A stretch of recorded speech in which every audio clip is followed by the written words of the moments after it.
Bonsoir à tous, bienvenue sur Public Sénat. Ravi de vous retrouver pour un nouveau numéro d'On va plus loin, émission un petit peu spéciale ce soir. Dans quelques minutes, Emmanuel Macron prononcera son discours à l'ONU, intervention très attendue à l'international mais également en France. Vous pourrez d'ailleurs suivre cette prise de parole en direct sur notre antenne, analyse et commentaires juste après avec nos invités sur ce plateau.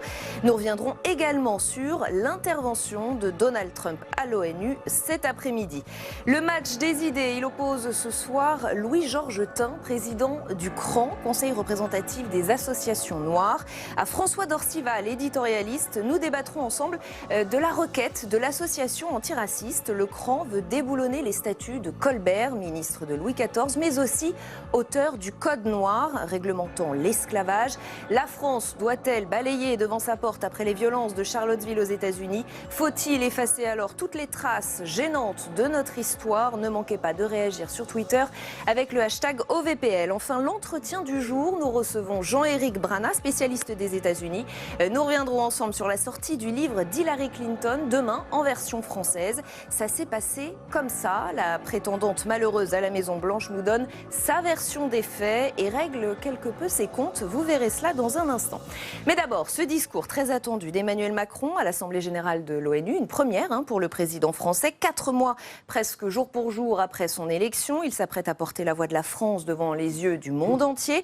Un moment que vous allez donc suivre en direct avec nous sur Public Sénat. Et avec nous pour commenter avant et après ce discours, Isabelle Vera-Masson, bonsoir. Vous êtes directrice de recherche au CNRS, spécialiste de la communication. Régis Le Sommier, bonsoir. Vous êtes directeur adjoint de Paris Match, grand reporter. Et Bruno Dive, bonsoir, éditorialiste à Sud-Ouest. On attend également Pierre Aski, le président de Reporters sans frontières, journaliste qui nous rejoindra dans tout juste quelques minutes. C'est donc évidemment un discours qui va être scruté à la loupe, à la fois à l'étranger mais aussi en France. L'enjeu est important, Régis Le Sommier. L'enjeu, oui, parce que au regard de ce qu'on a pu entendre, notamment du discours incroyable de Donald Trump, qui est très offensif, alors qui est très offensif, en même temps c'est un discours qui est dans la droite ligne de ce que Trump avait déjà émis. Il n'y a pas d'idées nouvelles, simplement il y a des menaces. Emmanuel Macron va être un peu attendu comme étant le pendant, c'est-à-dire en faisant usage, je pense, de beaucoup plus de diplomatie, une manière peut-être de rassembler, alors que Trump va être le diviseur et clivant. Donc je pense qu'Emmanuel Macron a gros à jouer ce soir là-dessus, et ça va être un discours évidemment attendu. Et on accueille Pierre Aski qui vient d'arriver. Bonsoir, je vous présente à nouveau, président de Reporters sans frontières, journaliste et auteur de Le droit au bonheur, la France à l'épreuve du monde. On parlait des enjeux de ce discours d'Emmanuel Macron. Régis Le Sommier disait on va l'attendre en particulier parce que Donald Trump a été particulièrement offensif cet après-midi. Oui, je pense qu'il fera de l'anti-Trump, c'est-à-dire non pas contre Trump, mais un discours qui sera l'exact opposé sur le climat, sur l'Iran, sur les conflits et sur la manière d'aborder les zones de conflit dans le monde aujourd'hui, parce que Donald Trump a fait du Donald Trump et Emmanuel Macron a tout intérêt à se démarquer sur le fond et sur la forme et apparaître aujourd'hui comme une alternative, comme la version raisonnable des relations internationales. Isabelle Vera-Masson, vous êtes d'accord? C'est comme cela qu'il faut attendre ce discours d'Emmanuel Macron tout à l'heure, en opposition à Donald Trump, qu'on va écouter d'ailleurs dans un instant. Alors d'abord, nous savons sur les points qui ont été traités par Donald Trump que le président de la République française n'est pas d'accord. Heureusement, un certain nombre de choses ont été dites, et donc il va aller dans le sens de ce qu'il a toujours dit, et ça tombe bien, parce que effectivement l'incroyable discours de Donald Trump, qui a fait du Trump un discours à la fois bizarre, loin de la rationalité pacifique, et incroyablement agressive à l'égard de l'ancien président de la République, à l'égard des autres États, est assez effrayant. Donc on espère effectivement, et on peut le croire, que le président de la République française fera quelque chose d'autre.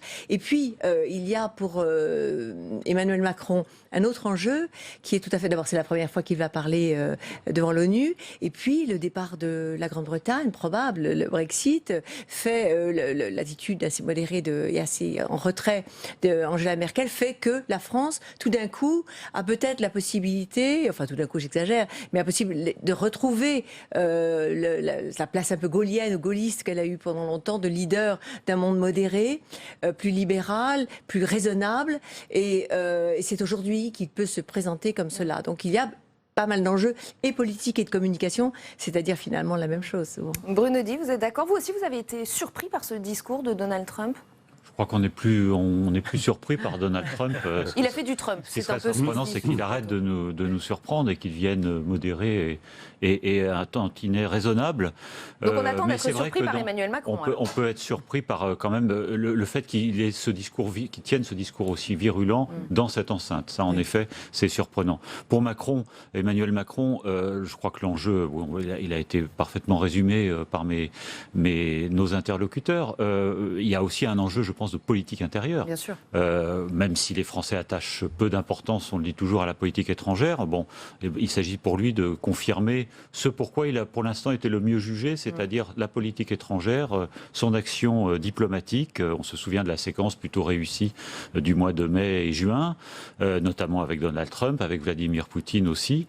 Et pour lui, il a l'occasion, avec un Trump qui est tout de même complètement à la dérive et des puissances occidentales qui sont plutôt effacées, on vient de parler de la Grande-Bretagne, il a l'occasion d'affirmer une sorte de leadership au sein du monde occidental et donc à l'ONU. Faut quand même, moi je suis pas tout à fait d'accord, il faut quand même voir que la France revient d'assez loin. Je veux dire, on était quand même assez effacé sur les dossiers syriens, en Irak effectivement on est présent, mais moi je voudrais revenir aussi sur un détail du discours de Donald Trump, c'est qu'il a absolument pratiquement pas parlé de la Russie. Donc, ce qui est quand même très important, on sait que Donald Trump a tendance un petit peu à laisser les Russes faire les choses. Il faut dire qu'ils ont pris les choses en main, littéralement, jusqu'à transformer la situation sur la guerre, notamment en Syrie, et que à l'époque, la France a fait une espèce de cavalier seul qui lui a servi absolument à rien.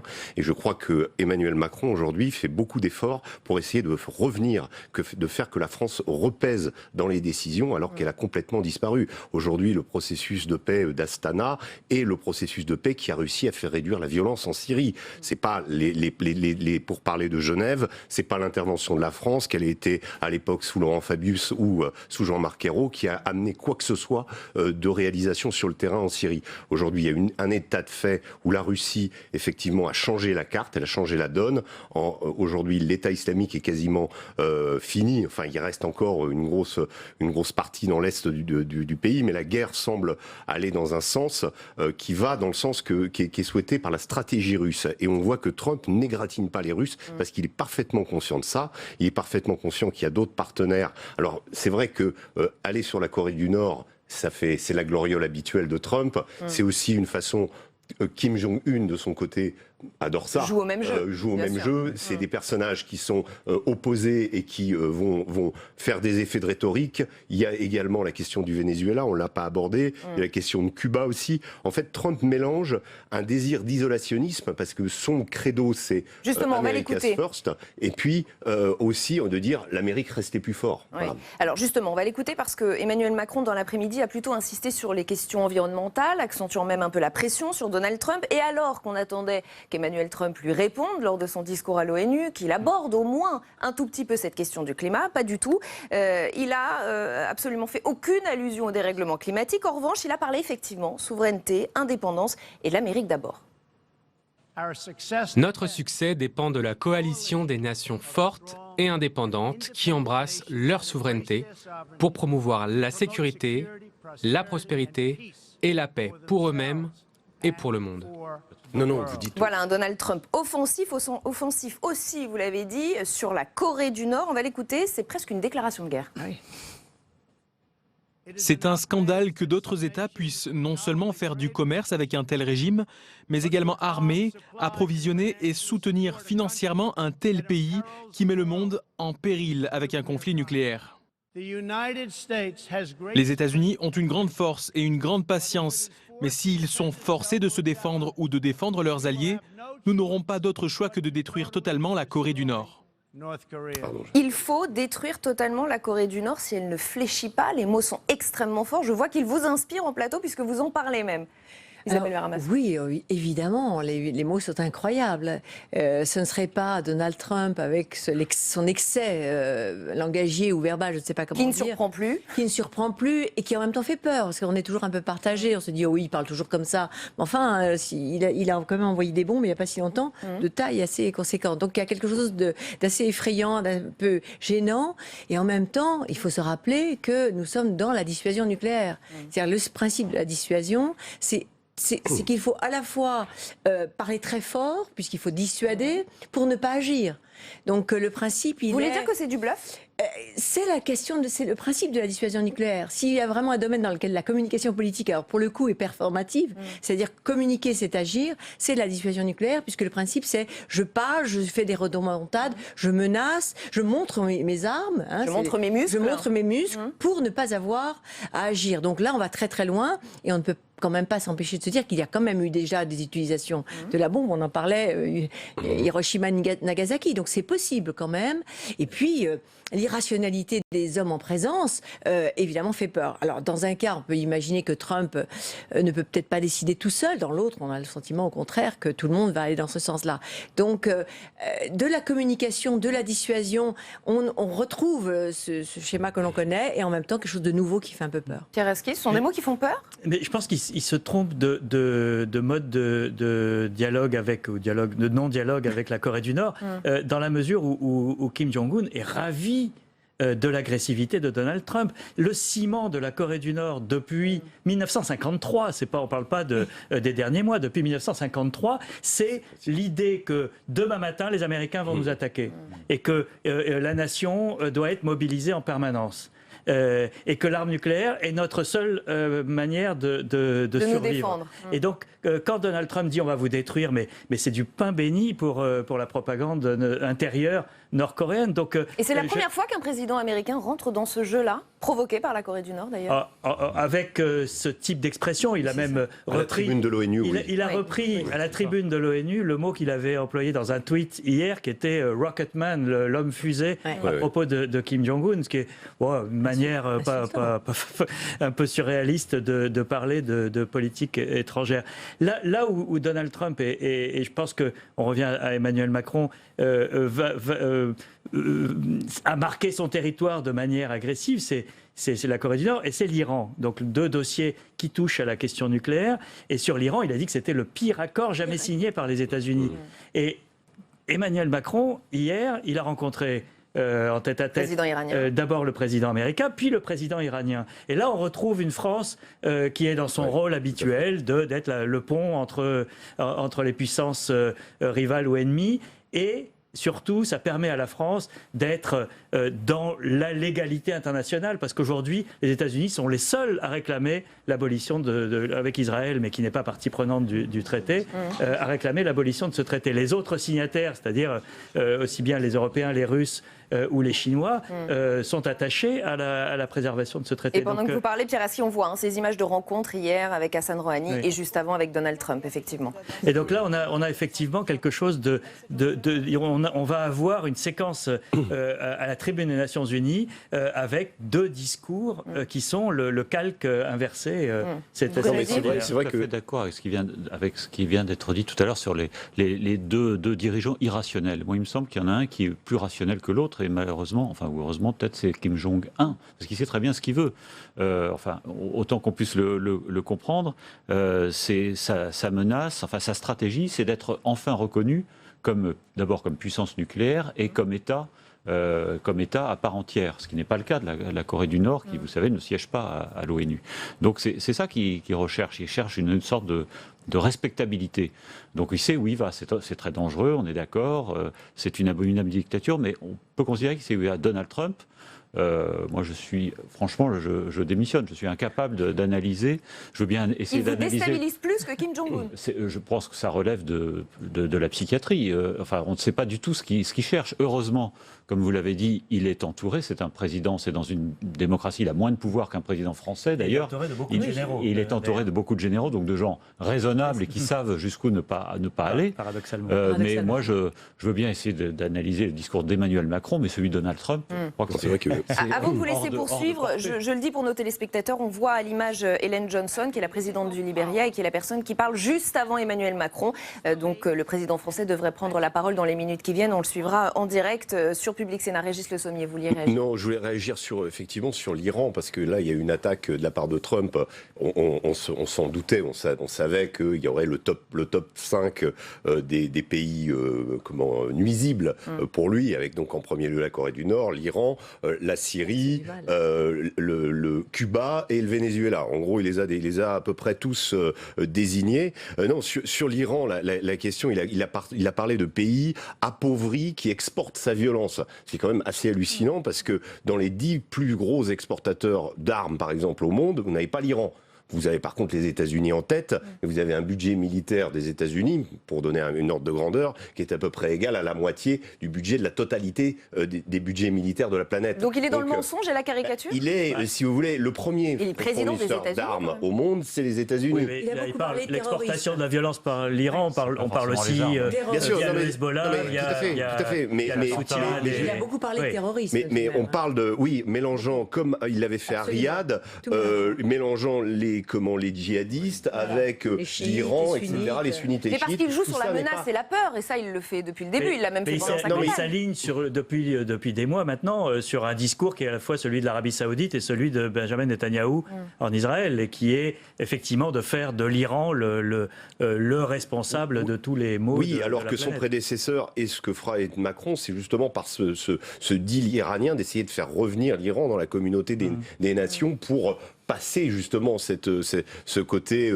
terroriste que l'Iran a eu par son passé. Donc là, il y a une ambiguïté, et en tout cas une différence de taille qui, je pense, va être exploitée peut-être par Emmanuel Macron tout à l'heure. On va voir un peu ce qu'il dira sur ce sujet. Alors Isabelle Verra-Masson, j'aimerais que vous m'expliquiez comment deux dirigeants à ce point opposés sur le fond et même sur la forme, on a entendu un Donald Trump assez violent, belliqueux, hostile. A priori, on peut s'attendre à un discours totalement inverse d'Emmanuel Macron, qui va justement essayer d'être encore un pont entre les nations. A priori, officiellement, ils s'entendent bien. On a encore vu des images chaleureuses quand ils se sont rencontrés, beaucoup d'amabilité. Comment on peut expliquer ce paradoxe?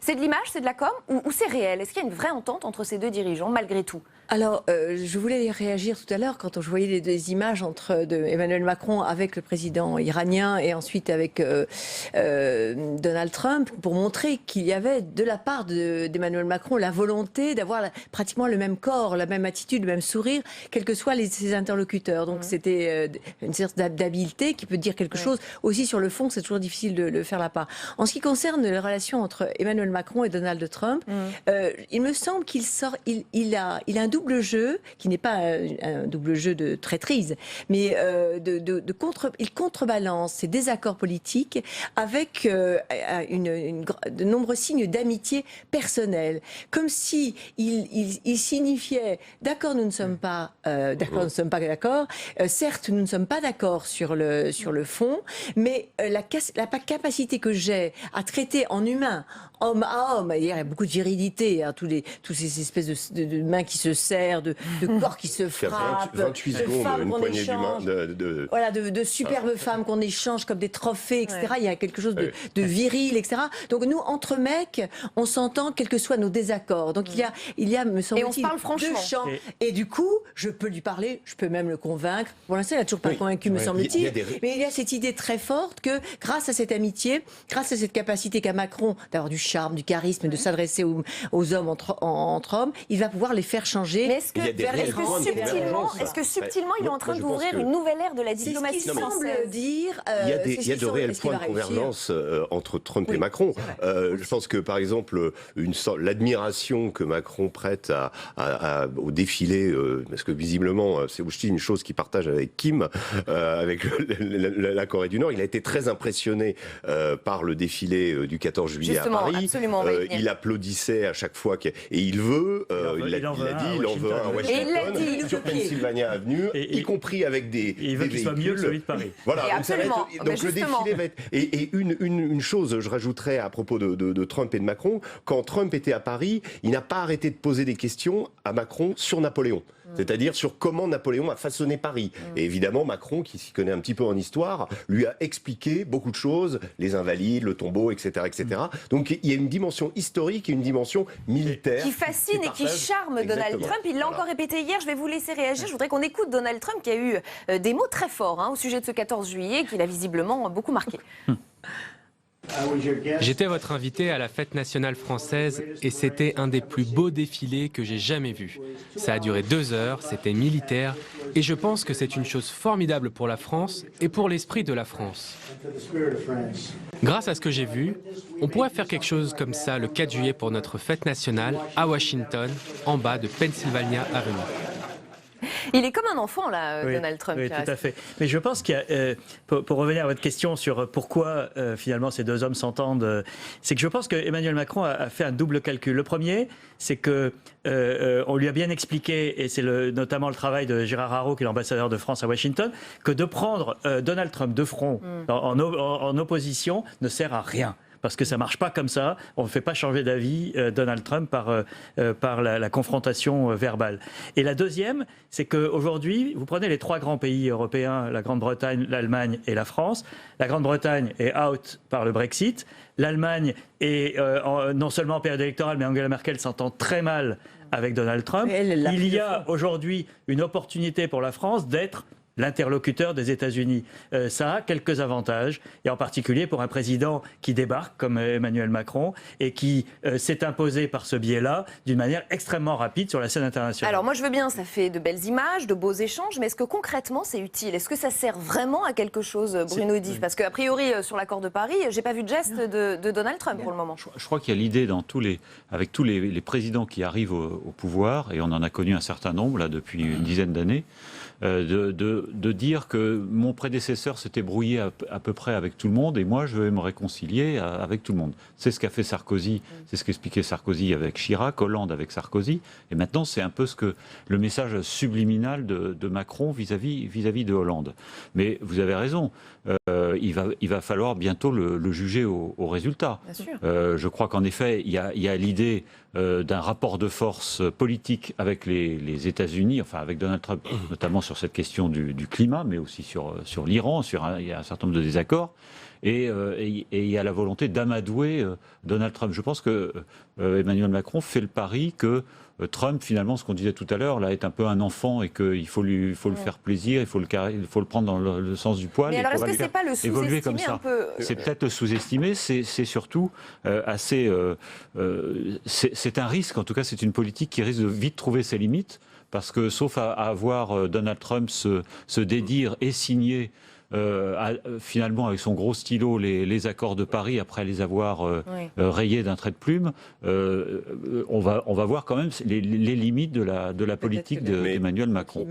On a déjà vu, oui, sur le climat, je pense que les positions sont assez incompatibles pour le moment. Maintenant, sur d'autres questions, moyen-orientales notamment, il y a plus des positions qui peuvent s'harmoniser. Sur la Syrie, il y a une inflexion de la politique française, enfin de la position française, qui est un peu en accord, en tout cas, qui semble être en accord un peu avec celle des États-Unis. Maintenant, Trump aussi, il faut voir une chose, c'est qu'il n'est pas à une contradiction près. Son America First, justement, est très pratique parce que ça lui permet de dire America's First, donc très dur, très fort, mais en même temps, ça lui permet de dire donc du coup, on va pas le faire. Sur la Corée du Nord, il a dit ça conduira peut-être à détruire la Corée du Nord. Et puis il dit après, oui, mais on ne souhaite pas que ça aille jusque-là. Enfin, il fait cette espèce de jeu permanent. Regardez sur la question syrienne, par exemple. Il a habilement, à l'époque, remis les États-Unis dans l'équation moyenne-orientale en frappant la base de laquelle était parti le Sukhoi 22 qui a fait exploser un obus chimique dans la zone rebelle. Et donc il a tapé du poing sur la table en prévenant les Russes qui avaient eux-mêmes prévenu les Syriens. Donc avec peu de frais, finalement, il a montré qu'il était capable de frapper et de revenir d'une certaine façon. Ça lui a coûté 40 tomahawks, en gros. Maintenant, sur cette question-là, il n'y est pas revenu. Il n'est pas revenu sur une attitude offensive au Moyen-Orient. Donc il a cette rhétorique de dire on va être qui est hérité finalement d'une posture peut-être républicaine américaine, qui est de le gendarme du monde, ce qui est America's First, mais aussi les plus forts. Mais d'une certaine façon, si ça ne va pas dans les intérêts des États-Unis, et c'est là où il a un côté businessman pragmatique, il le fera pas. Sauf que ça, Emmanuel Macron l'a très bien compris. C'est Emmanuel même Macron l'a très bien compris. L'un des arguments qu'il a utilisé cet après-midi pour accentuer la pression toujours sur cette question environnementale, en disant quand Donald Trump aura compris que c'est dans l'intérêt des Américains d'agir pour l'environnement, alors il rejoindra peut-être à nouveau l'accord de Paris. Je voudrais que vous l'écoutiez. Je pense que l'accord de Paris est un cadre important, ça n'est pas l'alpha et l'oméga, mais c'est un socle indispensable. Nous devons encore faire davantage et faire mieux. Mais pour ma part, je ne céderai rien aux équilibres de l'accord de Paris. Et donc la France fera tout pour que l'accord de Paris reste le socle de nos engagements en termes de stratégie nationale de réduction des émissions. Je déplore la décision américaine, mais je poursuis le dialogue avec le président Trump parce que je suis convaincu qu'à la fin, il comprendra que son intérêt, l'intérêt des Américains, c'est d'être dans l'accord de Paris. Vous voyez, il le dit, c'est dans l'intérêt des Américains. Et ça peut faire mouche auprès de Donald Trump ? Oui, en tous les cas, il est aidé, hélas, par le climat. C'est-à-dire que c'est la force, la violence des cyclones qui sont arrivés sur la Floride et sur les Keys, et ce sont probablement plus forts et plus convaincants que la parole d'Emmanuel Macron. Donc, dans ce sens-là, il croit que l'histoire va l'aider dans son sens de la conviction. Et on voit bien, on imagine, d'ailleurs, il n'en a pas parlé, Donald Trump, de la question du climat. Mais pas du tout. Il a totalement éludé le sujet. Il a évoqué Irma. Il a commencé avec les cyclones sans évoquer une seconde la question environnementale. C'était presque. Il a surtout évoqué la situation des Américains, la situation humanitaire. Donc, il aurait été difficile qu'il n'en parlât pas. Donc, mais en revanche, Emmanuel Macron a raison de penser que il peut être bouleversé, ému et déplacé vis-à-vis de son opinion par la réalité de ce qui va se passer si on considère que les cyclones et la théorie du climat ont un lien. Ce qui peut se passer sur ces accords de Paris, c'est que vous savez que c'est un processus très lent pour les États-Unis de sortir. Voilà, et pardonnez-moi, je vous interromps parce que la mise en scène a commencé. Alors c'est le passage obligé. Emmanuel Macron est en train de s'installer sur ce fauteuil juste avant de prononcer son tout premier discours devant les Nations Unies. Oui, Bruno. Oui, non, je disais, le processus de sortie des accords de Paris par les États-Unis, Donald Trump a signé comme ça un jour un papier, mais ça ne se passe pas aussi facilement. C'est un processus qui est très long, qui risque de conduire jusqu'à 2019-2020, donc à la fin de son propre mandat. Donc il n'est même pas sûr que les États-Unis sortent un jour des accords de Paris, et c'est sans doute le pari d'Emmanuel Macron. Prend la parole devant les Nations Unies. Monsieur le secrétaire général des Nations Unies, Mesdames et Messieurs les chefs d'État et de gouvernement, si j'ai aujourd'hui le privilège de m'exprimer devant vous, je sais à qui je le dois. Je le dois à tous ceux qui, voici un peu plus de 70 ans, se sont levés contre un régime barbare qui s'était emparé de mon pays, la France. Je le dois aux nations qui ont entendu le cri de ces résistants et qui, d'Amérique, d'Afrique, d'Océanie, d'Asie, ont vers les côtes françaises envoyé à leur secours leurs filles et leurs fils. Ils ne savaient pas tous ce qu'était la France, mais ils savaient que la défaite de la France était aussi la défaite d'idéaux qu'ils partageaient, dont ils étaient fiers et pour lesquels ils étaient prêts à mourir.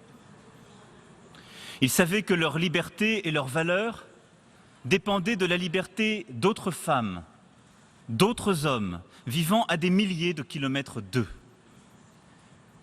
Je le dois à ceux qui, la guerre finie, ont osé la réconciliation et ont reconstruit un nouvel ordre international.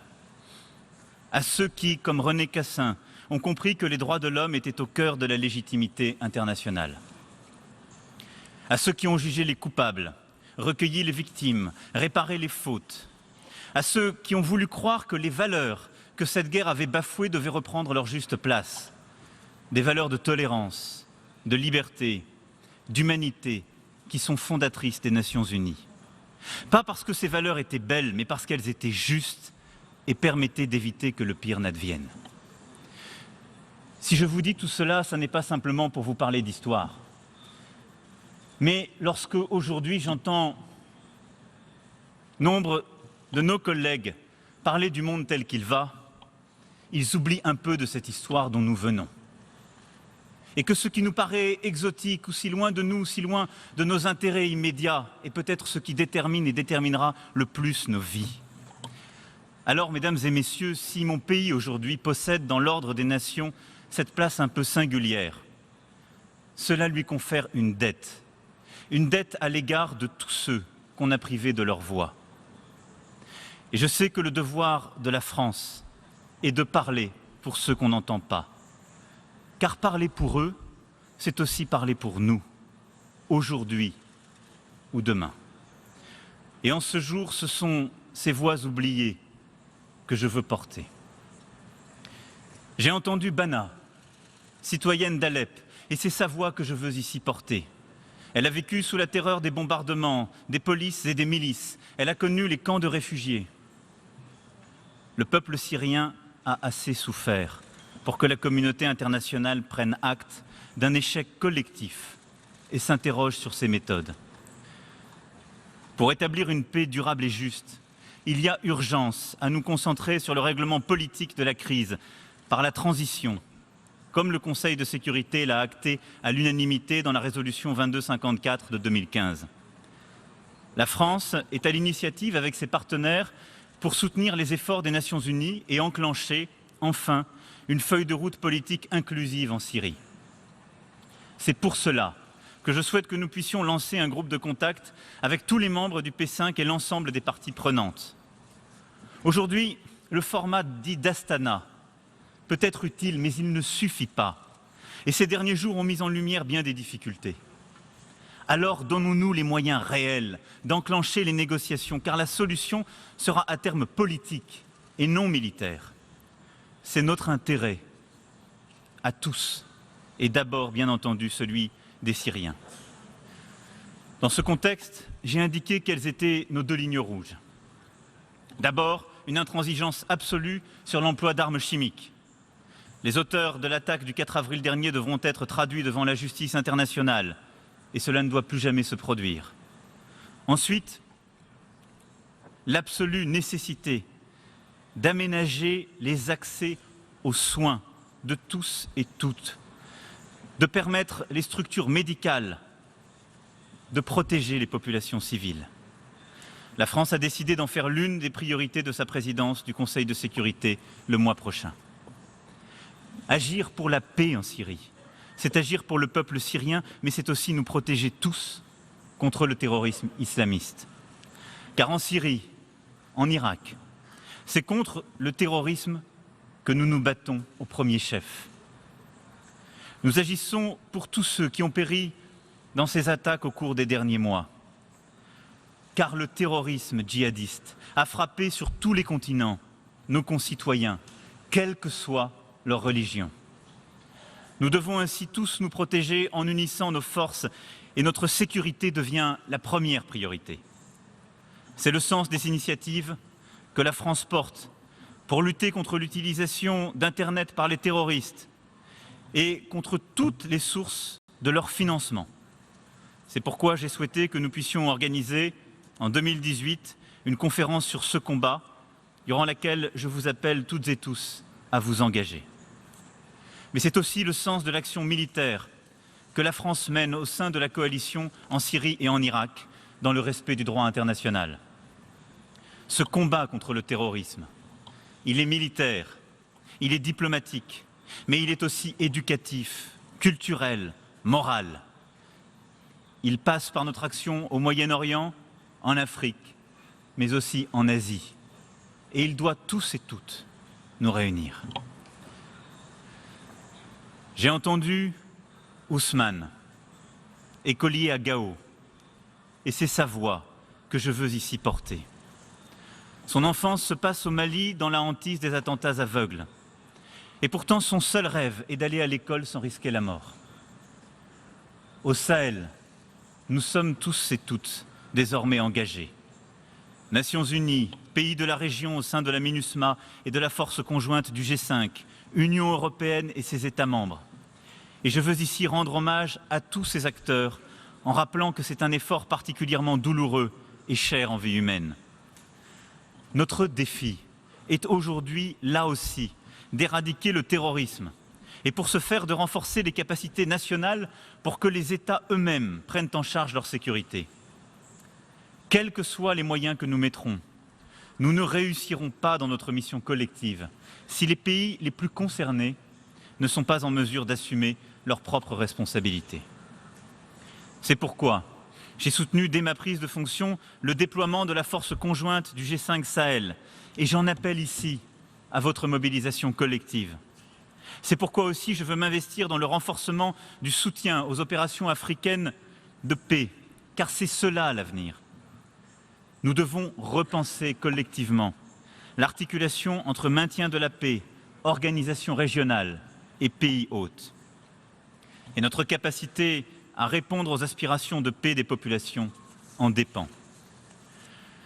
Assurément, la réponse militaire ne pourra jamais être la seule réponse.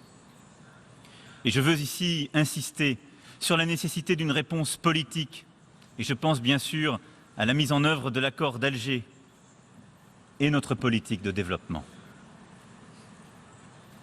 J'ai entendu aussi Kwame, et c'est sa voix que je veux ici porter. Jeté sur les routes, il a traversé l'Afrique avant de remettre son sort en Libye entre les mains de passeurs. Il a traversé la Méditerranée. Il est parvenu à bon port quand tant d'autres périssaient en mer. Le réfugié, le déplacé, ou celui qu'on appelle tristement le migrant, est en réalité devenu le symbole de notre époque. Le symbole d'un monde où aucune barrière ne pourra s'opposer à la marche du désespoir, si nous ne transformons pas les routes de la nécessité en routes de la liberté. Ces migrations sont politiques, climatiques, ethniques. Ce sont à chaque fois ces routes de la nécessité. La nécessité, c'est aujourd'hui la fuite face aux persécutions dont sont victimes les Rohingyas. Plus de 400 000 réfugiés, dont la majorité sont des enfants. Les opérations militaires doivent cesser, l'accès humanitaire assuré et le droit rétabli face à ce qui est, nous le savons, un nettoyage ethnique. La France prendra l'initiative au Conseil de sécurité sur ce sujet. La nécessité, c'est le départ pour sauver sa famille quand la guerre fait rage et que le droit international humanitaire n'est plus respecté mais instrumentalisé, comme en Syrie, dans la stratégie de violence des acteurs. L'exil, quand les défenseurs de la liberté sont les premières cibles des pouvoirs en place. La protection des réfugiés est un devoir moral et politique dans lequel la France a décidé de jouer son rôle, en soutenant le Haut-Commissariat aux réfugiés partout où il doit intervenir, en ouvrant des voies légales de réinstallation au plus proche des zones de conflit, au Liban, en Jordanie, en Turquie, mais aussi au Niger et au Tchad, en défendant le droit d'asile et le respect absolu de la Convention de Genève. Le 28 août dernier, à Paris, nous avons réuni des pays africains et européens les plus directement concernés par les flux migratoires sur la route de la Méditerranée centrale. Nous avons adopté une feuille de route dont la priorité est de lutter contre les trafiquants qui font commerce de la misère. Nous devons mettre un terme aux violations insupportables des droits fondamentaux en mettant en place une infrastructure humanitaire avec le HCR et l'OIM, en aidant les pays d'origine et de transit à mieux contrôler les flux. Mais si face au terrorisme, aux migrations, les réponses de court terme s'imposent afin de gérer les crises, c'est notre volonté politique de traiter les causes profondes de toutes ces instabilités qui est aujourd'hui en jeu. Ces migrations, ce terrorisme, ce sont des défis politiques avant tout profonds pour nous tous et toutes.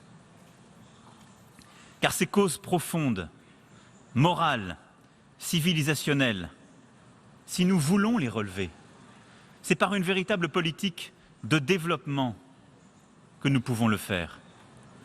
C'est pourquoi j'ai décidé que la France jouerait son rôle en fixant l'objectif de consacrer 0,55% de notre revenu national pour l'aide publique au développement d'ici 5 ans.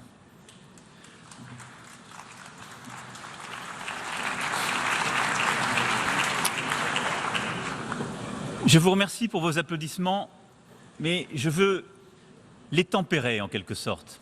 D'abord parce que je sais que certains attendent davantage et que ça n'est jamais assez. Et la France aujourd'hui n'est pas suffisamment à ce rendez-vous. Mais surtout parce que ça n'est pas tellement l'argent qui est la question principale, c'est l'efficacité de cet argent. C'est ce à quoi nous le destinons, c'est de mieux évaluer, c'est de mieux être en responsabilité sur cet argent que tous et toutes nous mettons.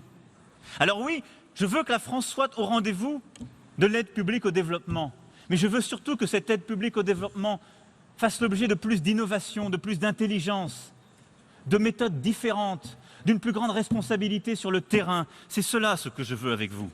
L'enjeu aujourd'hui, c'est que cette aide publique au développement arrive bien sur le terrain, de manière simple, efficace, en étant évaluée, aille bien à la destination initialement recherchée.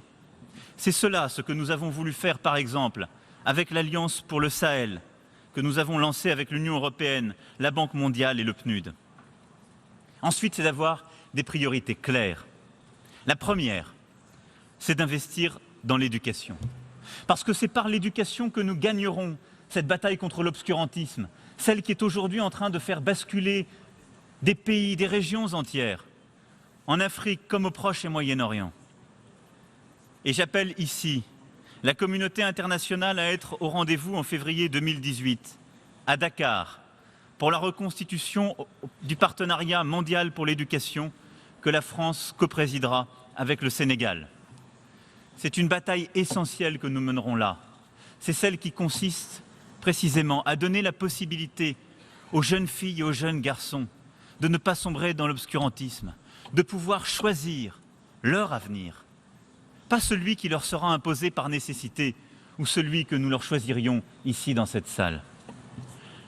La deuxième priorité, c'est d'investir dans la santé, dans la lutte contre les grandes pandémies et contre la malnutrition. Parce qu'aucun espoir n'est permis quand on ne peut pas se former ni se soigner. Dans ce combat pour le développement, nous avons aussi besoin de soutenir la place des femmes, la culture et la liberté d'expression. Partout où la place de la femme est remise en cause, bafouée, c'est le développement qui est bloqué. C'est la capacité d'une société à s'émanciper, à prendre sa juste place qui est ainsi bloquée. Ce ne sont pas des sujets de société anodins. C'est un combat de civilisation profond. C'est notre combat, ce sont nos valeurs. Et elles ne sont pas relatives, elles sont éminemment universelles sur tous les continents, toutes les latitudes. Partout où la culture est bafouée, là aussi, c'est notre capacité collective à relever ces défis qui est réduite. C'est pourquoi l'UNESCO est aujourd'hui une institution particulièrement essentielle et a, à cet égard, un rôle clé, conserver au monde un visage humain, quand tant d'obscurantisme voudrait en supprimer l'incroyable diversité. C'est pour que la culture et la langue de chacun vivent et perdurent que nous nous battons, pour que continue le progrès de l'esprit. Et la liberté d'expression est, elle aussi, une bataille dont l'actualité n'est pas moins importante. L'ONU a vocation à protéger la liberté de ceux qui pensent, réfléchissent, s'expriment, et notamment la liberté de la presse. C'est pourquoi j'appelle à la désignation d'un représentant spécial du secrétaire général des Nations Unies sur la protection des journalistes dans le monde. Car, en aucun cas, la lutte contre le terrorisme, le durcissement du monde dans lequel nous vivons, ne saurait justifier la réduction de cette liberté. Je parle enfin au nom de Jules, mon compatriote, vivant sur l'île de Saint-Martin. Je songe à sa maison détruite, à sa peur que cela ne recommence encore et encore, parce que le réchauffement climatique multiplie les catastrophes. L'avenir du monde, c'est celui de notre planète, qui est en train de se venger de la folie des hommes. La nature nous rappelle à l'ordre et nous intime d'assumer notre devoir d'humanité et de solidarité. Elle ne négociera pas. Il revient à l'humanité de se défendre en la protégeant. Les dérèglements climatiques font voler en éclats la traditionnelle opposition entre le Nord et le Sud. Les plus fragiles sont toujours les premières victimes, emportées dans un tourbillon d'injustice. Nous sommes tous frappés par les emballements terribles du climat, de la Chine aux Caraïbes, en passant par la Russie ou la Corne de l'Afrique. Mon pays, devant cette Assemblée, avait promis un accord universel à Paris. Il a été obtenu et signé dans cette salle. Cet accord ne sera pas renégocié. Il nous lie. Il nous rassemble. Le détricoter serait détruire un pacte qui n'est pas seulement entre les États, mais aussi entre les générations. Il pourra être enrichi de nouvelles contributions, de nouveaux apports, mais nous ne reculerons pas. Je respecte profondément la décision des États-Unis.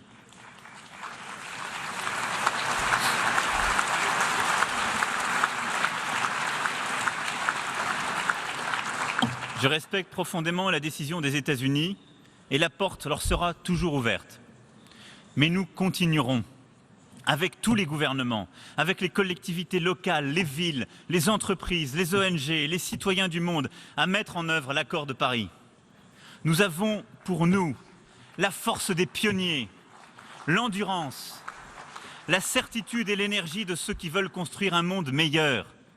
Et oui, ce monde meilleur créera de l'innovation, des emplois, n'en déplaise à ceux et celles qui veulent croire que l'avenir ne se regarde qu'en arrière.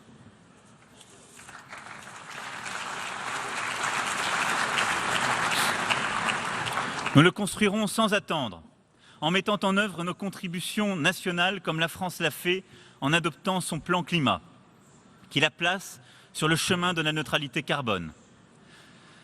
En rassemblant à Paris, le 12 décembre prochain, tous ceux qui sont décidés à avancer autour de solutions concrètes, en mobilisant les financements publics et privés. Et je confirme ici que la France y prendra sa part en allouant 5 milliards d'euros par an à l'action sur le climat d'ici à 2020. Nous redoublerons d'ambition en présentant dès cet après-midi un pacte mondial pour l'environnement dont l'ambition sera de forger le droit international du siècle qui vient avec l'appui des agences de l'ONU. Quand certains voudraient s'arrêter, nous devons continuer à avancer, à aller plus loin, parce que le réchauffement climatique, lui, ne s'arrête pas, parce que nos dérèglements ne s'arrêtent pas, parce que notre devoir de solidarité et d'humanité ne s'arrête pas. Mesdames et messieurs, derrière chacune de nos décisions, il y a ces voix, il y a ces vies. Il y a le cortège invisible de ceux que nous devons défendre parce qu'un jour, on nous a nous-mêmes défendus. Toutes ces voix qui appellent, pourquoi ne les entendons-nous pas davantage? Pourquoi ne savons-nous plus faire ce qui, voici 70 ans, avait redonné à l'humanité entière la force de croire en elle, la responsabilité planétaire, le goût de l'entraide, la foi dans le progrès? Et oui, lorsque je vous parle de Bana, d'Ousmane, de Kwame ou de Jules, je parle de mes concitoyens, je parle de vos concitoyens et de chacun d'entre eux. Car nos intérêts, notre sécurité, ce sont aussi les leurs. Nous sommes irrémédiablement liés les uns aux autres dans une communauté de destin pour aujourd'hui et pour demain. Alors les équilibres du monde, oui, ont profondément changé ces dernières années. Le monde est redevenu multipolaire. Cela veut dire qu'il nous faut réapprendre la complexité du dialogue, mais aussi sa fécondité. Notre action collective se heurte à l'instabilité des États, ainsi de la Libye. 6 ans après son intervention armée, je prends acte, devant cette Assemblée, de la responsabilité particulière de la France pour que ce pays retrouve la stabilité. La rencontre de la Celle-Saint-Cloud du 25 juillet dernier a permis de faire avancer la réconciliation indispensable à la réussite du processus politique sous l'égide des Nations Unies. Aux côtés du secrétaire général et de son représentant spécial, nous devons parvenir en 2018 à l'organisation d'élections qui marqueront le début d'une restauration effective de l'État. Et j'y mettrai toute mon énergie. Ainsi, pour le Venezuela, l'action collective doit maintenir dans ce pays le respect de la démocratie, le respect de toutes les forces politiques et ne rien céder aux tendances dictatoriales qui sont aujourd'hui à l'œuvre. Ainsi, en Ukraine, nous devons inlassablement, là aussi, faire respecter les engagements pris et permettre le cessez-le-feu effectif et progressivement, comme nous le faisons, avec l'Allemagne tout particulièrement, permettre là aussi aux parties en présence de respecter le droit international et parvenir à la fin de ce conflit. Le multilatéralisme peine à faire face aux défis de la prolifération nucléaire. Il ne parvient pas à conjurer des menaces que nous pensions à jamais révolues et qui sont réapparues brutalement dans notre présent. Ainsi, Pyongyang a franchi, en le revendiquant, un seuil majeur dans l'escalade militaire. La menace nous concerne tous immédiatement, existentiellement, collectivement. À ce jour, la Corée du Nord n'a donné aucun signe d'une volonté de négocier. Ses dirigeants s'enferment dans une surenchère acharnée.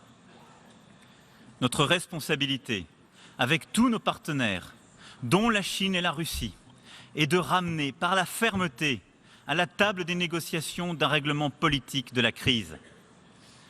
La France refusera toute escalade et ne fermera aucune porte au dialogue si les conditions sont réunies pour que ce dialogue soit utile à la paix. C'est ce même objectif qui me conduit à défendre l'accord nucléaire avec l'Iran. Notre engagement sur la non-prolifération nucléaire a permis d'obtenir, le 14 juillet 2015, un accord solide, robuste et vérifiable qui permet de garantir que l'Iran ne se dotera pas de l'arme nucléaire. Le dénoncer aujourd'hui, sans rien proposer d'autre, serait une lourde erreur. Ne pas le respecter serait irresponsable, parce que c'est un accord utile, essentiel à la paix, à l'heure où le risque d'une spirale infernale ne saurait être exclu. C'est ce que j'ai dit hier aux États-Unis et à l'Iran. Je souhaite pour ma part que nous complétions cet accord par un travail qui permettra d'encadrer l'activité balistique de l'Iran, par un travail qui permettra d'encadrer la situation après 2025 que ne couvre pas l'accord de 2015. Soyons plus exigeants, mais en rien ne détricotons ce que les accords précédents ont déjà permis de sécuriser. Et regardons la situation dans laquelle nous sommes aujourd'hui. Avons-nous, par l'absence de dialogue, mieux endigué la situation en Corée du Nord? Pas une seule seconde. Partout où le dialogue, le contrôle, le multilatéralisme se dotent d'armes efficaces, il est utile. C'est cela ce que je veux pour nous tous et toutes.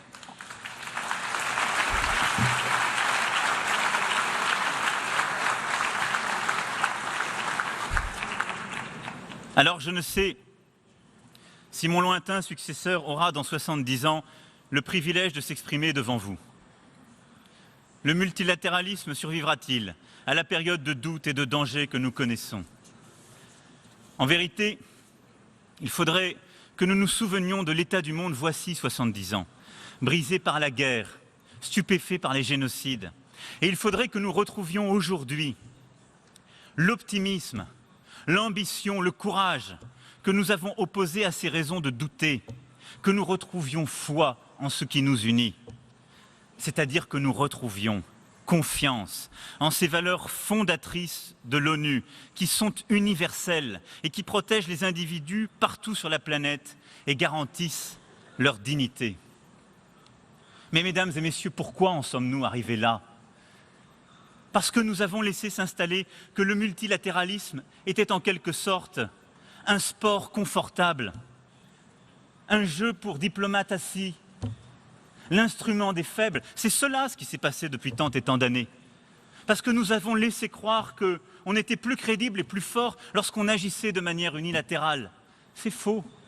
Parce que nous avons laissé croire, parfois par cynisme, que le multilatéralisme ne pouvait pas tout régler. Alors nous avons laissé les dérèglements du monde prendre le dessus. Nous avons traîné à régler le réchauffement climatique, à traiter des inégalités contemporaines qu'un capitalisme déréglé s'est mis à produire. Nous avons laissé des voix discordantes s'élever. Mais à chaque fois, c'est la voix du plus fort qui l'emporte à ce jeu.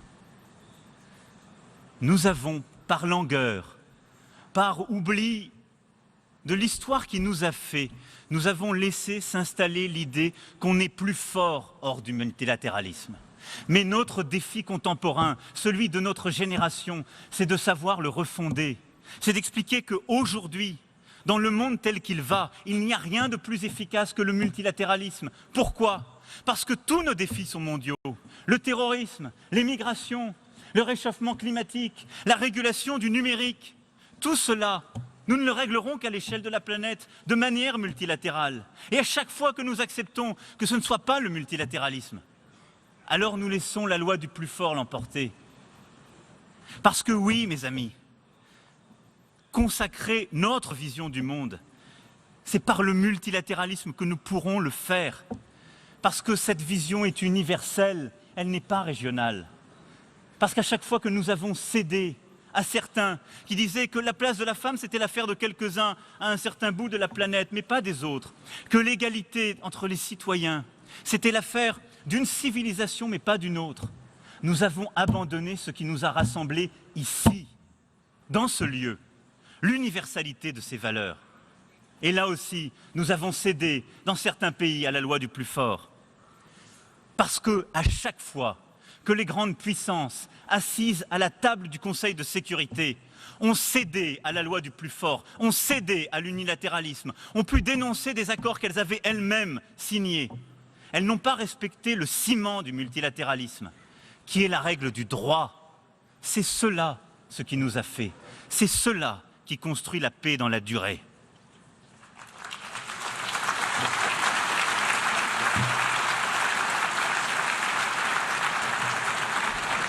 Alors oui, aujourd'hui, plus que jamais, nous avons besoin du multilatéralisme.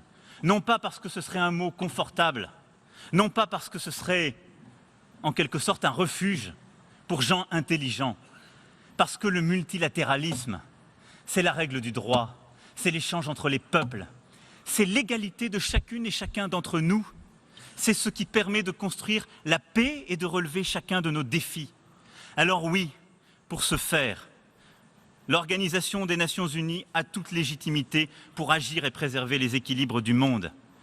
C'est pourquoi je veux une ONU plus responsable, plus efficace, plus agile, et je soutiens pleinement le projet du secrétaire général des Nations Unies, son ambition, sa volonté de porter une organisation à l'échelle des défis de la planète. Nous avons besoin de sortir de nos bureaux, des rencontres entre États et entre gouvernements pour aller chercher d'autres énergies, pour représenter différemment le monde tel qu'il est et pour revenir sur des dogmes dans lesquels nous nous sommes parfois installés. Nous avons besoin d'un Conseil de sécurité qui puisse prendre des décisions efficaces et ne pas être enfermé dans le droit de veto quand des atrocités de masse sont commises. Nous avons besoin d'une meilleure représentation de toutes les forces en présence, de tous les continents.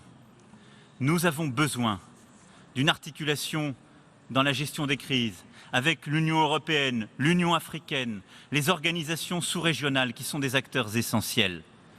C'est pourquoi la France sera là, aux côtés des Nations Unies, pour la réforme en cours.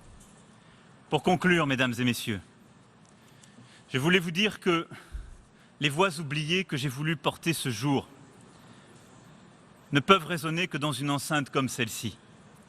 Une enceinte où chacun a sa place, où chacun peut se faire entendre de ceux qui ne veulent pas écouter. Et à ceci, je dirais, ne pas écouter la voix des opprimés et des victimes, c'est laisser leur malheur grandir, prospérer, jusqu'au jour où il nous frappera tous. C'est d'oublier que nous-mêmes, chacune et chacun, à un moment de notre histoire, nous avons été ces opprimés et d'autres ont entendu nos voix. C'est oublier que notre sécurité, c'est leur sécurité, que leur vie engage la nôtre et que nous ne serions restés indemnes dans un monde qui s'embrase. Ne pas écouter ceux qui nous appellent à l'aide, c'est croire que les murs et les frontières nous protègent.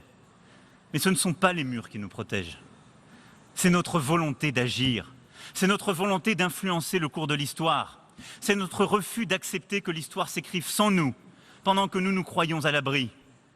Ce qui nous protège, c'est notre souveraineté et l'exercice souverain de nos forces au service du progrès. C'est cela, l'indépendance des nations dans l'interdépendance qui est la nôtre.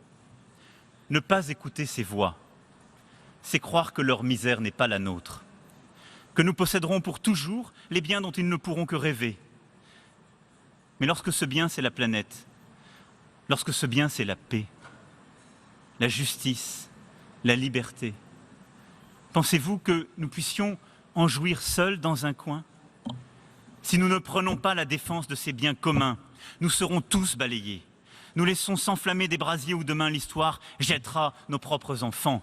Et oui, aujourd'hui encore plus qu'hier, nos biens communs, c'est aussi notre intérêt. Notre sécurité, c'est aussi leur sécurité. Et il n'y aurait pas d'un côté l'irénisme de ceux qui croient à la règle de droit et au multilatéralisme, et de l'autre côté le pragmatisme de certains unilatéraux. C'est faux. Notre efficacité réelle se joue dans ce combat ici. Alors avec vous, je veux croire aujourd'hui dans un multilatéralisme fort, responsable. C'est la responsabilité de notre génération si elle ne veut pas laisser place à la fatalité. Nous n'avons qu'un courage à avoir, mesdames et messieurs, celui d'entendre ces voix, celui de ne pas dévier de la trace que nous devons laisser dans l'histoire, et celui, à chaque instant, de considérer que nous devons réconcilier notre intérêt et nos valeurs, notre sécurité et les biens communs de la planète. Notre génération n'a pas le choix, car elle doit parler pour aujourd'hui et pour demain. Je vous remercie.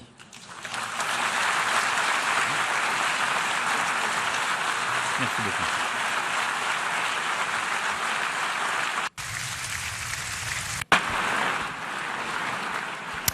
Voilà donc pour ce discours d'Emmanuel Macron que vous avez pu suivre en direct sur Public Sénat, un discours d'un petit peu plus d'une demi-heure, un petit peu plus long que prévu. Emmanuel Macron en chantre du multilatéralisme, grand défenseur de la paix dans le monde. J'ai envie de vous demander comment vous voulez réagir, commenter à chaud ce discours qu'on vient d'entendre, un discours historique ou pas? Alors, j'ai l'impression qu'il avait l'intention de faire un discours historique. On est tout de suite allé dans l'histoire. Emmanuel Macron aime bien faire des références au passé et cette histoire est bienvenue.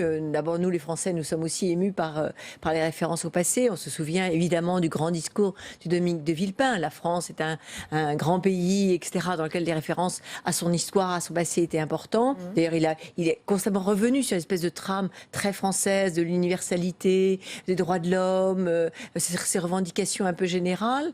Donc il y a eu, on le sent, et d'ailleurs c'est assez bien écrit au départ.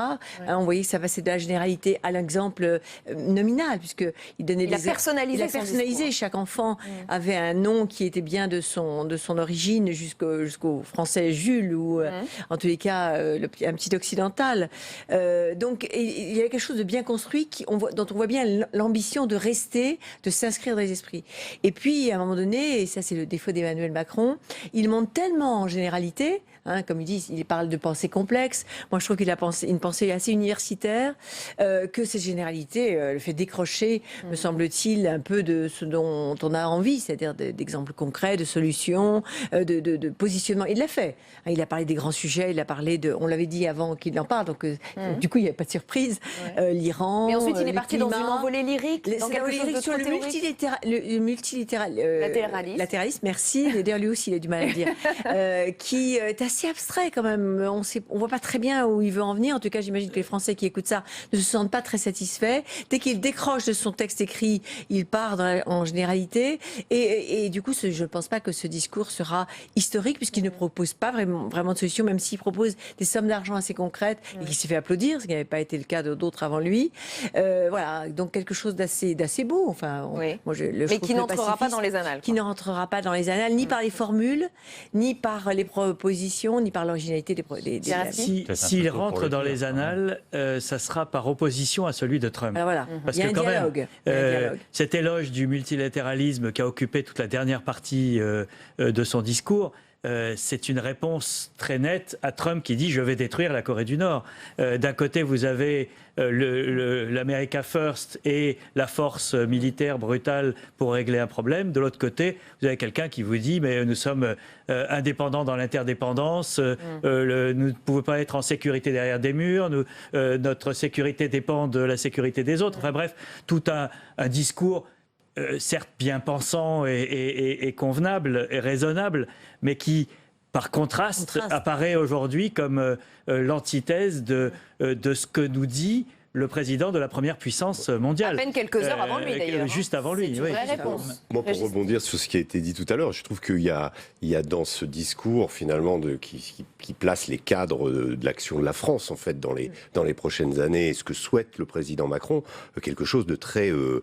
c'est très proche de Dominique de Villepin, par rapport à ce qu'on a pu entendre avant. C'est-à-dire que la France a vocation à retrouver une position médiane, quand il parle notamment du Venezuela ou de l'Iran, c'est-à-dire cette position du dialogue, cette position qui va se placer entre les deux parties et essayer d'apporter des solutions.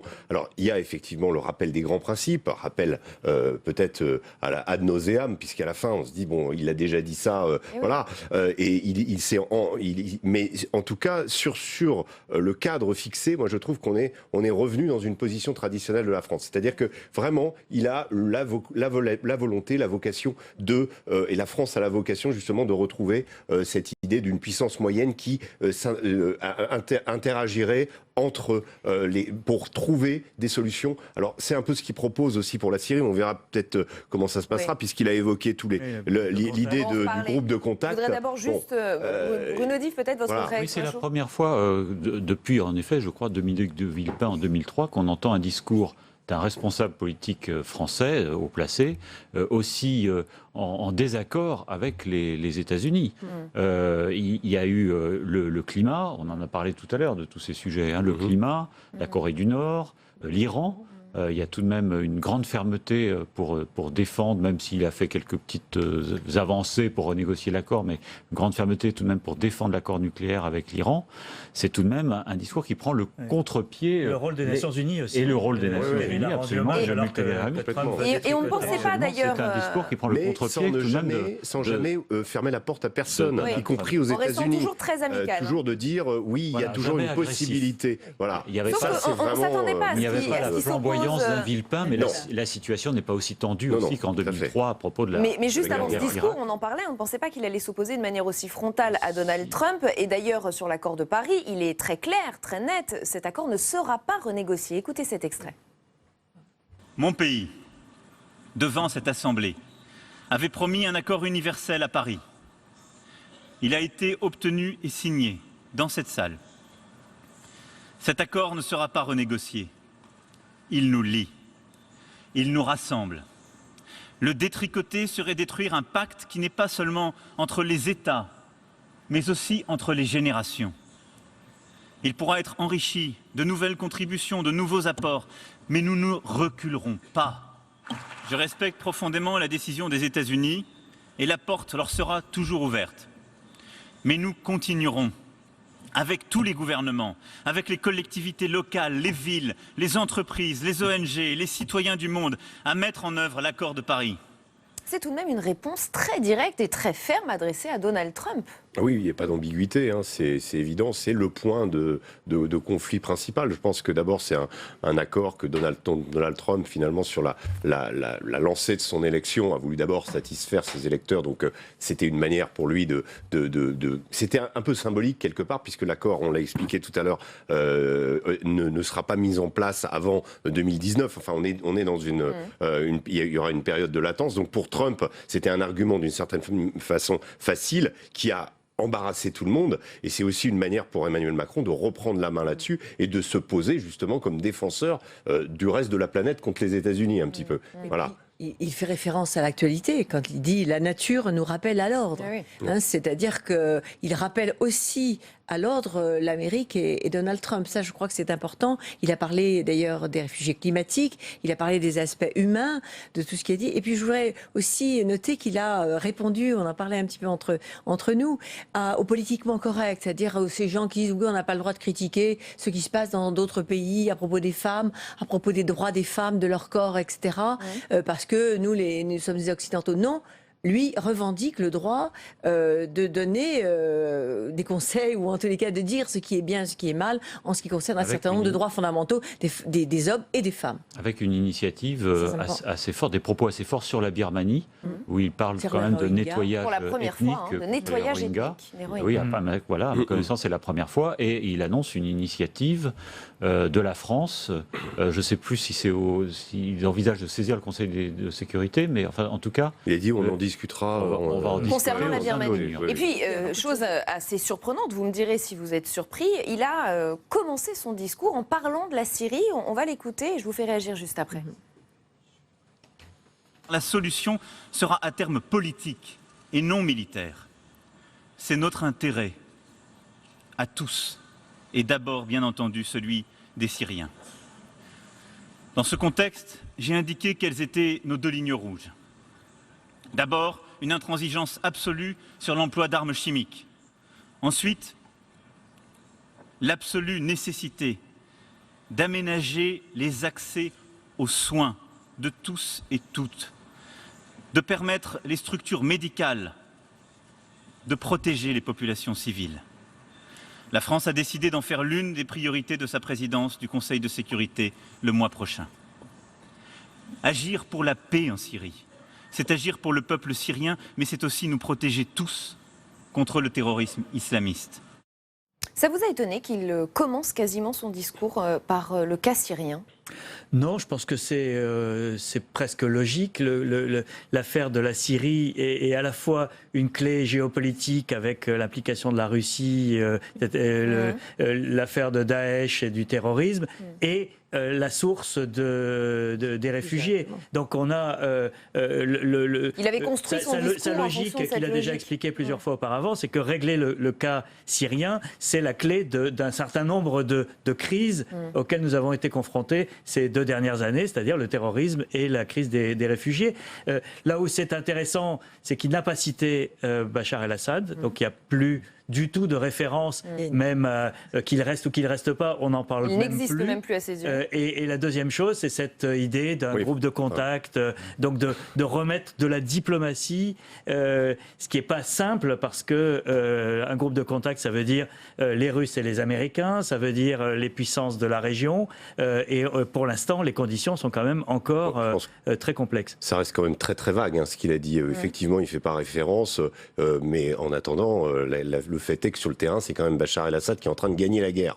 Donc, c'est-à-dire évacuer cet écueil ou ne pas en parler, ça veut dire comment on intervient. Est-ce que la France ou est-ce que l'Union européenne ou d'autres partenaires interviendront dans la reconstruction ? On sait déjà que la reconstruction syrienne, elle va être faite sous l'égide de l'Iran, que la Chine est intéressée, que l'Inde aussi également, et que d'une certaine façon, l'Est est très intéressé par la Syrie, même si l'Occident, pour le moment, refuse d'y mettre les mains. Donc on est dans une situation où on parle de grands principes. Effectivement, on va dire des couloirs humanitaires, apporter du soulagement aux populations. Je signale qu'aujourd'hui, en ce moment, à Deir ez-Zor, qui vient d'être conquis par l'armée syrienne, c'est les Russes qui alimentent la population. Ce sont les Russes qui apportent l'aide humanitaire. Donc où est la France là-dedans ? C'est des grands principes, c'est des choses générales. On sent qu'il y a un souhait parce qu'on est allé tellement... on a tellement abandonné finalement la carte, nos leviers en Syrie, que voilà, on sent qu'Emmanuel Macron voudrait, est-ce que c'est le bon mais moment, on n'y va pas. un discours devant l'ONU, est-ce que c'est le bon moment pour donner des solutions ? Est-ce que c'est pas justement le moment d'annoncer des lignes directrices, une politique générale de la France ? Alors il a fait les deux. Il a fait les deux, c'est-à-dire qu'à la fois il a beaucoup parlé, on l'a dit, de choses générales, mais il a donné des éléments très précis. D'abord il a parlé de ces lignes rouges très précises, à la fois, me semble-t-il, dans la tradition française, c'est-à-dire contre les armes chimiques et puis humanitaires, et puis, me semble-t-il, il y a une certaine inflexion par rapport au gouvernement précédent. C'est toujours un peu la préoccupation d'Emmanuel Macron. On se souvient que pour François Hollande, il y avait des lignes rouges vis-à-vis de Bachar el-Assad. Là, il semble-t-il qu'il y a une évolution qui serait beaucoup plus plus prête à discuter avec l'ennemi. Donc ça me semble important. Et puis de temps en temps, après avoir donné des principes, eh bien, il donne des choses concrètes, on l'a dit pour les prénoms, mais également l'argent qui sera dispensé, le rôle de la France lorsqu'elle sera à la tête du Conseil de sécurité, etc. Donc il fait à peu près toujours systématiquement. Pour vous, il a trouvé le bon équilibre entre grands principes il me semble qu'il fallait faire les deux. Bruno Di, vous êtes d'accord? Oui, je suis assez d'accord. Et puis, il y a quelque chose, moi, qui m'a frappé, c'est sa référence à l'histoire. Et ça, c'est tout Emmanuel Macron. Toujours s'inscrire dans une dimension historique. Il a commencé son discours par ça, en rappelant que voilà ce qui s'était passé il y a 70 ans, la Seconde Guerre mondiale. Il l'a terminé de la même façon. Et ça, c'est quelque chose, je crois, qui caractérise Emmanuel Macron. C'est toujours de s'inscrire dans le temps long. Beaucoup plus que ne le faisaient, en tout cas, ses deux prédécesseurs immédiats. Et je crois que c'est une dimension intéressante du personnage. Et alors, vous le disiez juste avant ce discours a aussi un intérêt sur le plan de la politique intérieure. Est-ce qu'on peut imaginer qu'il est convaincu, gagner des points auprès des Français? Non, je ne pense pas que ça va jouer, mais ça ne joue... Le problème de la politique étrangère, c'est que ça ne joue jamais favorablement, mais ça peut jouer défavorablement. Si il s'y prend mal, s'il est maladroit, voilà, s'il se fait siffler à l'ONU, ce qui a pas du tout, il a même été applaudi. Il a été applaudi, mais on ne lui sera pas reconnaissant. S'il avait raté son discours, par contre, il aurait été très critiqué. Mais je pense que tout de même peut s'insinuer dans l'esprit des Français le fait que Emmanuel Macron peut devenir, surtout face à Trump, une sorte de leader, au moins par défaut, du monde occidental. Et d'opposant. Je crois que c'est vraiment ça qu'il joue, c'est-à-dire une position effectivement de leadership du monde raisonnable face à Trump et au chaos du monde, parce que c'est quand même de ça qu'il s'agit, avec en plus un calendrier qui est favorable aujourd'hui à la France, puisque la France prend la présidence du Conseil de sécurité au mois d'octobre, et que, on l'a rappelé tout au début de cette émission, mais la France va être dans l'avenir, une fois que la Grande-Bretagne aura quitté l'Union européenne, le seul membre permanent issu de l'Union européenne au Conseil de sécurité doté d'un droit de veto. Donc ça lui donne dans cette enceinte des Nations Unies une responsabilité, un rôle, un rang qu'aucun autre pays européen n'a. Et donc je pense que Emmanuel Macron joue à fond cette carte-là pour apparaître comme la voix non seulement de Moussa et des enfants qu'il a cités, mais aussi d'une communauté internationale qui n'existe pas vraiment, mais qui se cherche. Et on va s'arrêter là-dessus. Merci infiniment à tous les quatre d'avoir suivi ce discours avec nous et de l'avoir commenté à chaud. Merci beaucoup. Place maintenant au match des idées. Il opposera dans un instant François Dorcival à Louis Georgetin, le président du CRAN. C'est le Conseil représentatif des associations noires. Il demande que le nom de Colbert, ministre de Louis XIV et acteur de la légalisation de l'esclavage, soit retiré de l'espace public. La question fait évidemment polémique. On y revient avec Fabien Recker avant de les recevoir sur ce plateau. On le trouve partout, Jean-Baptiste Colbert, ministre et grand artisan de l'indépendance économique de la France sous le règne de Louis XIV. Des places, des rues, des lycées portent son nom, des statues à son effigie ornent le Sénat et l'Assemblée nationale. Quant au croiseur Colbert, il fit la fierté de la marine française. Mais Jean-Baptiste Colbert, c'est aussi le Code noir, un texte juridique qui définissait les règles de l'esclavage dans les Antilles françaises et qui qualifie les esclaves comme de purs objets. Le Conseil représentatif des associations noires de France pose aujourd'hui la question: est-il normal d'honorer ainsi un emblème de l'esclavagisme ? Soutenu par plusieurs personnalités, son président Louis Georgetin propose que soient déboulonnés les statues et débaptisés les lycées Colbert. La proposition fait déjà polémique. Alors Colbert, héros ou bourreau?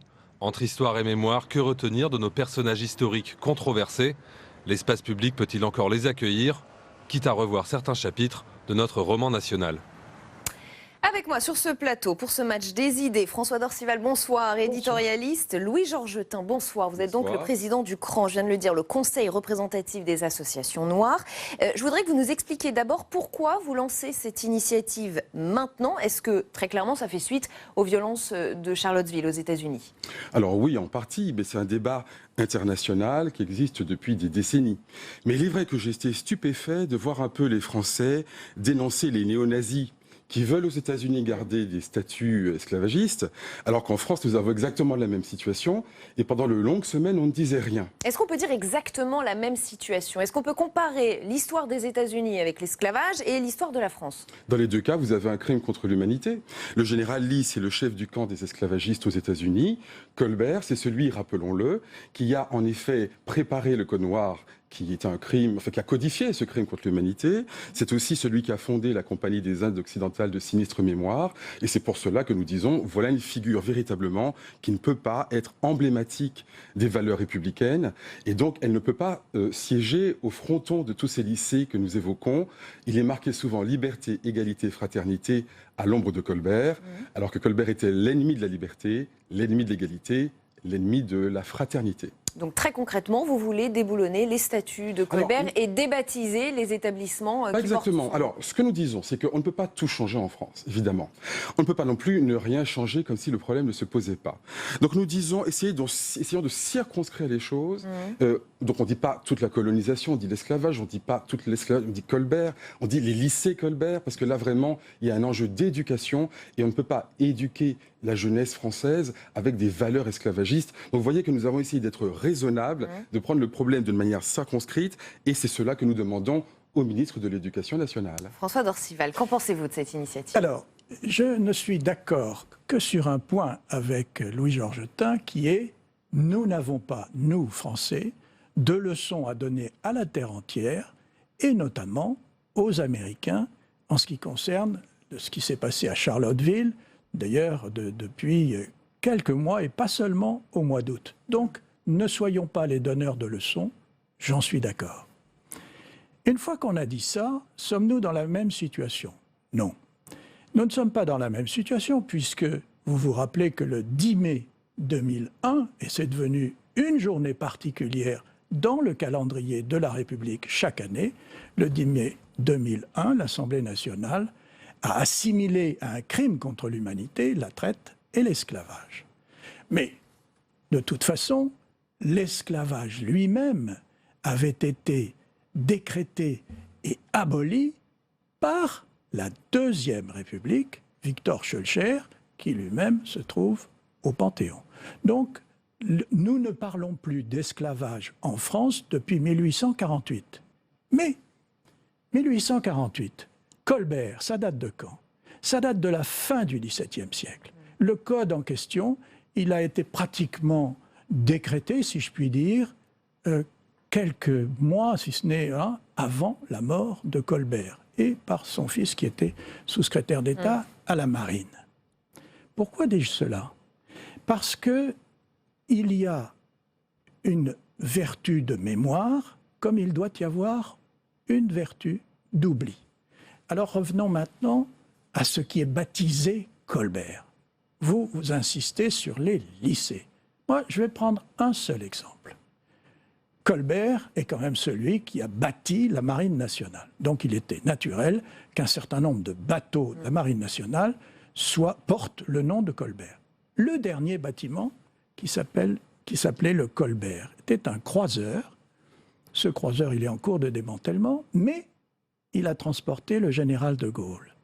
Il a transporté le général de Gaulle, et à quel moment précis?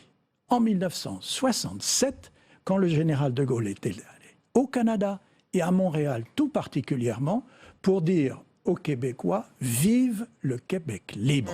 Qu'est-ce que je veux dire par cet accolade? Un exemple concret d'aujourd'hui. Savez-vous quel est le symbole de la Martinique? Parce que dans chaque département, il y a à la fois le drapeau français et le drapeau du département. Ce drapeau, c'est le symbole de la maison de Colbert. C'est-à-dire que tous les 14 juillet, le préfet célèbre la fête nationale à l'ombre du drapeau national et à l'ombre du drapeau des esclavagistes. On demande aux descendants d'esclaves d'applaudir au drapeau des esclavagistes. Je dis simplement, comment peut-on aujourd'hui créer un sentiment national, une unité nationale, lorsque les héros des uns sont les bourreaux des autres? Oui, mais est-ce que vous comprenez que peut-être vous ouvrez une boîte de Pandore en mettant le doigt sur ce sujet, parce qu'après, d'autres associations vont peut-être vouloir déboulonner d'autres statuts, débaptiser d'autres lycées, d'autres établissements. C'est quand même...